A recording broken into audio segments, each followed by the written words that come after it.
ఈ విశ్లేషణను మీకు అందిస్తున్నవారు కోల్డ్వెల్ బ్యాంకర్ సూత్ర ప్రాపర్టీ హైదరాబాద్ ఇంకా చుట్టుపక్కల ప్రాపర్టీ మరియు రియల్ ఎస్టేట్ రంగం అలాగే జీవన ప్రమాణాలను ప్రభావితం చేసే వార్తలతో మా నిపుణుల విశ్లేషణల ద్వారా అప్డేటెడ్ గా ఉండండి.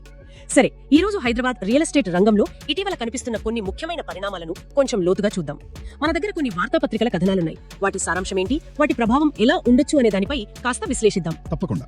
ముఖ్యంగా ప్రభుత్వ భూముల వేలం ఒకటి, తర్వాత కొన్ని భూ వివాదాలు, అవి ఎప్పటి నుంచో ఉన్నవి, ఇక మౌలిక సదుపాయాల ప్రాజెక్టులు, వీటి వల్ల స్థానిక వ్యాపారాలపై ఎలాంటి ప్రభావం పడుతుంది, ఇవన్నీ చూద్దాం. అవును, ఎందుకంటే హైదరాబాద్ లాంటి నగరం చాలా వేగంగా విస్తరిస్తుంది కదా, అన్ని ఒకదానితో ఒకటి ముడిపడి ఉంటాయి. కరెక్ట్. ముందుగా ఈ ప్రభుత్వ భూముల ఆన్లైన్ వేలం గురించి మాట్లాడుకుందాం.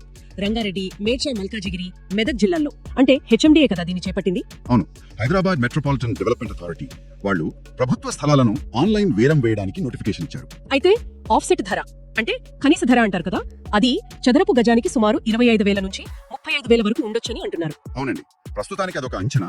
రియల్ ఎస్టేట్ మార్కెట్ లో ఇప్పుడు కొంచెం సానుకూల వాతావరణం కనిపిస్తుంది. ఆ టైంలో ప్రభుత్వం ఈ నిర్ణయం తీసుకుంది. నిజమే. అయితే కోకాపేట, చందానగర్, పుప్పాలగూడ లాంటి చోట్ల, అంటే చాలా విలువైన ప్రాంతాలు కదా అవి, అక్కడ ఈ కనీస ధర ఇంకా చాలా ఎక్కువగా ఉండొచ్చు. అంటే గతంలో కోకాపేట నియోపోలిస్ లో రికార్డు స్థాయిలో పలికింది కదా. అవును, అప్పుడు ఎకరం 100 కోట్లకు పైగా పలికింది. అది పెద్ద వార్త అయింది. ఇప్పుడు కూడా కోకాపేట, పుప్పాలగూడలో కొన్ని ముఖ్యమైన ప్రభుత్వ స్థలాలను ఈ వేలంలో పెడుతున్నారు. మరి ఈ వేలానికి కారణం కేవలం మార్కెట్ బాగుండటమేనా, లేక ప్రభుత్వానికి ఆదాయం సమకూర్చుకోవడం లాంటివి కూడా ఉన్నాయంటారా? ఖచ్చితంగా రెండూను. ప్రభుత్వానికి ఆదాయం చాలా ముఖ్యం. దాంతో పాటు ఏంటంటే ఈ విలువైన ప్రభుత్వ భూములు ఆక్రమణలకు గురవ్వకుండా కాపాడుకోవడం. అవును, అది కూడా ఒక పాయింట్. వాటిని పారదర్శకంగా మార్కెట్ ద్వారా అభివృద్ధికి అందుబాటులోకి తేవడం కూడా ఒక ముఖ్య కారణం. గతంలో హౌసింగ్ బోర్డు తొర్రూరులో వేసిన వేలానికి మంచి స్పందన వచ్చింది. అవును కదా, ఆ స్పందన కూడా ప్రోత్సాహాన్నిచ్చి ఉంటుంది. అది కూడా ప్రభుత్వానికి ఒక రకంగా ఉత్సాహాన్ని ఇచ్చిందనే చెప్పాలి. ఇదిలా ఉంటే గోపన్పల్లిలో భూ వివాదం సంగతేంటి? అది ఇంకా కొనసాగుతున్నట్టేనా? భాగ్యనగర్ టీఎన్జిఓస్ హౌసింగ్ సొసైటీకి ఇచ్చిన 17 ఎకరాల భూమి విషయంలో సభ్యులు నెల రోజులకు పైగా నిరసన చేస్తున్నారని వార్తలు. అవునండి, ఆ వివాదం ఇంకా కొనసాగుతోంది. అక్కడ ప్రధాన సమస్య ఏంటంటే ప్రభుత్వ అధికారుల మధ్య కొంచెం భిన్నాభిప్రాయాలు వ్యక్తమయ్యాయి. అలాగా? ఏ విషయంలో? అంటే గోపన్పల్లి సర్వే నంబర్ 36లో ఉన్న 18 ఎకరాల స్థలం ఉంది కదా, దాని గురించి గతంలో ఒక కలెక్టర్ అది ప్రభుత్వ భూమి అని రిపోర్ట్ ఇస్తే, ఓకే, ప్రస్తుత కలెక్టర్ మాత్రం రికార్డులో అది ప్రైవేట్ భూమిగా ఉందని నివేదిక ఇచ్చారట. దీంతో వివాదం పెద్దదైంది. అదా అసలు సమస్య?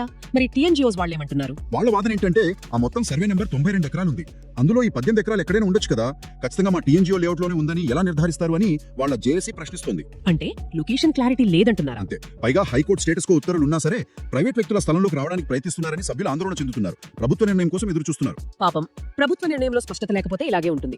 ఇక మరోవైపు చూస్తే ఇన్ఫ్రాస్ట్రక్చర్ ప్రాజెక్టుల ప్రభావం, ముఖ్యంగా సికింద్రాబాద్ కంటోన్మెంట్ బోర్డు ఎస్సీబీ పరిధిలో పరిస్థితి కొంచెం ఆందోళనకరంగా ఉంది అంటున్నారు. అవును, అక్కడ జింకానా తూంకుంట రోడ్డు ఉంది కదా, దాని వెంబడి రోడ్డు వెడల్పు ఇంకా ఎలివేటెడ్ కారిడోర్ ప్రాజెక్టు ప్రతిపాదించారు. దానివల్ల అక్కడ చాలా అనిశ్చితి నెలకొంది. ప్రాజెక్ట్ ఎప్పుడు మొదలవుతుంది, ఎంత భూమి తీసుకుంటారు, నష్టపరిహారం ఎలా ఉంటుంది అనే దానిపై అధికారుల నుంచి సరైన సమాచారం లేదు. అయ్యో, ఈ స్పష్టత లోపం వల్ల వందలాది వ్యాపారాలు మూతపడ్డాయని, చాలా షాపులకు టూలెట్ బోర్డులు కనిపిస్తున్నాయని వార్తలొస్తున్నాయి. రాజీవ్ రహదారి ప్రాపర్టీ ఓనర్స్ జేఎస్టీ చైర్మన్ కూడా ఇదే విషయం చెప్పారు. అంటే వ్యాపారాలు నడపడం కష్టమైపోయిందన్నమాట. అంతే కదా, ఆస్తులు అద్దెకి ఇవ్వాలన్నా భయపడుతున్నారు. ఈ అనిశ్చితి వల్ల సామాన్యులు పడే ఇబ్బందులు తీవ్రంగా ఉన్నాయి. అవును, పేపర్లో చదివాను. ఒక super market owner Madhusudan Reddy గారు నెలకి ₹1,00,000 బిజినెస్ పోయిందని, వాళ్ళ నాన్నగారి మందులకు కూడా ఇబ్బంది పడుతున్నారని చెప్పారు. అవును, వినడానికి బాధగా ఉంది. అలాగే హర్విందర్ కౌర్ గులాటి అనే ఆవిడ తన ప్రాపర్టీకి నెలకి 39,000 అద్దె వచ్చేదని, కానీ ఈ ప్రాజెక్టు భయంతో టెనెంట్స్ ఖాళీ చేసేశారని, నష్టపోతున్నానని చెప్పారు. చూసారా, ఇవన్నీ మానవ కోణాలు, కేవలం ఆర్థిక నష్టమే కాదు. ఇక్కడ మనం గమనించాల్సింది ఏంటంటే పెద్ద అభివృద్ధి ప్రాజెక్టులు అవసరమే, కానీ వాటిని ప్లాన్ చేసేటప్పుడు, అమలు చేసేటప్పుడు పారదర్శకత చాలా ముఖ్యం. ఖచ్చితంగా. ప్రభావితమయ్యే ప్రజలతో మాట్లాడడం, వాళ్ళకి సరైన సమాచారం ఇవ్వడం, భరోసా కల్పించడం, ఇవి లేకపోతే ఇలాగే అవుతుంది.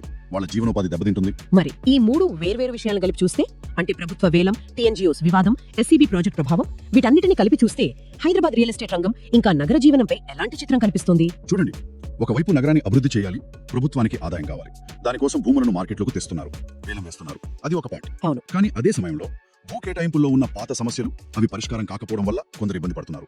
టీఎన్జిఓస్ ఉదాహరణ. మరోవైపు కొత్త ఇన్ఫ్రాస్ట్రక్చర్ ప్రాజెక్టులు వస్తున్నాయి, కానీ వాటి అమలులో సరైన ప్లానింగ్, కమ్యూనికేషన్ లోపించడం వల్ల. ఎస్సీబీ ఉదాహరణ. సామాన్య ప్రజలు, చిన్న వ్యాపారులు నష్టపోతున్నారు. అంటే అభివృద్ధికి, ప్రజల సంక్షేమానికి మధ్య సమతుల్యత సాధించడం అనేది పెద్ద సవాలన్నమాట. ఖచ్చితంగా, అదే అసలైన సవాల్. అభివృద్ధి వేగం పెరిగే కొద్దీ ఈ సవాల్ ఇంకా పెద్దదవుతుంది. ఈ సమతుల్యతను సాధించడం ఎంత కష్టమో, ప్రభుత్వాలకు అది ఎంత ముఖ్యమో ఈ ఉదాహరణలు స్పష్టంగా చూపిస్తున్నాయి. నిజమే. హైదరాబాద్ లాంటి మహానగరం వేగంగా అభివృద్ధి చెందాల్సిందే, కానీ ఆ క్రమంలో ప్రజల హక్కులు, వారి జీవనోపాధి దెబ్బతినకుండా ఎలా చూసుకోవాలి? అదే కీలకమైన ప్రశ్న. ఈ సమతుల్యత కోసం ప్రభుత్వాలు, అధికారులు ఇంకా ఎలాంటి కొత్త మానవీయమైన పద్ధతులు ఆలోచించాలనేది మనం నిరంతరం ప్రశ్నించుకోవాల్సిన విషయం. దీనిపై మన శ్రోతలు కూడా ఆలోచిస్తూ ఉండాలి.